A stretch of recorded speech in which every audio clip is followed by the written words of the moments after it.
for New York and sending a message to the nation. Welcome to this week's edition of New York Now. I'm Dan Clark.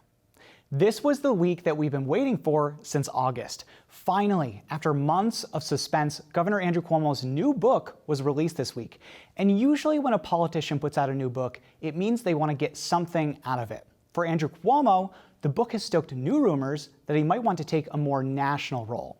And this week, some rumors circulated that he might be on Joe Biden's shortlist for AG. But sorry, Cuomo fans, he said this week that he's just not interested. I have no interest in going into Washington. I said when this COVID situation started, just so I had total credibility with the people of the state, I'm not running for president. I'm not running for vice president. I don't want to go to Washington. I just am giving you the straight advice as your governor, and that's where I am. But let's get more into the book with Bernadette Hogan from the New York Post. Bernadette, thanks so much for being here. Thanks for having me. So we have the book. Yes. We've waited a few months for it. It's here. It's more than 200 pages. I read it in like 4 hours. It was quite the journey. What stuck out to you? Right. So I also read it. It took me a little longer, and it actually really taxed my eyes. But it was interesting because, of course, we lived the past 6 months covering the governor, his daily press conferences, which ended the day-to-day in June. But what stuck out to me was, you know, a lot of the jargon was very familiar, but he had a lot of references to his father, the late Mario Cuomo.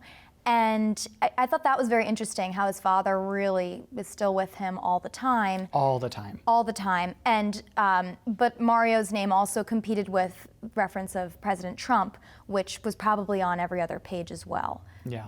To me, the whole book was a juxtaposition between this is what the state did during the coronavirus, and this is what the federal government did not do during the coronavirus. That seemed to be the overall theme. Right. But the stuff about his father was just so surreal at some points. There was one part where he talks about when he's feeling a little sentimental. Yeah. He literally wears his father's shoes. Right. Which just seemed so strange to me, but also kind of sweet. Yeah, and I think also because and this is a theme throughout, you know, the governor's past 3 terms and, you know, the term we're in, his father is his role model, and so he's always comparing him. So it's an interesting psychological study there.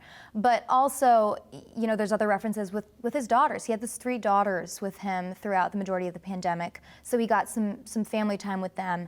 But a lot of what the governor is describing is how he was communicating a message to New Yorkers, and that message that was then, you know, it was told to the press, and then we of course wrote, but how he was trying to assuage fears and communicate that everything was okay, et cetera, which I thought was interesting because, I mean, personally, you know, we've been reporting on this for months, but he was talking about how he was trying to get a message out, which, you know, just the explanation of that thought process was, I think, really hammered home. He also talked about how he was trying to get the message out and message received from local officials, including the mayor. What does he say about the mayor in the book? I read a little bit about it, and I like the part where he writes that he was not the mayor's biggest fan, or the other way around, one of the two, which usually he kind of punts on that question. Right. Well, I mean, the tension between the governor and the mayor of New York City is omnipresent, I mean, throughout several administrations. But the governor references specific incidents when back in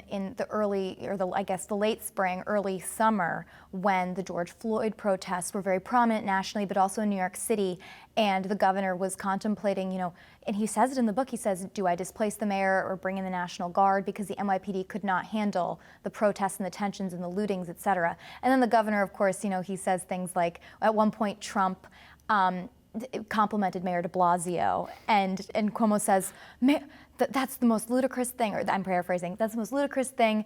Mayor de Blasio is the antithesis of Trump, so that was funny, but it was interesting. There's several passing references of the governor and the mayor's tensions. There's a lot going on in this book. There's just too much for us to go over in the short time that we have, so we'll leave it there. The book is out now for anybody that wants to buy it.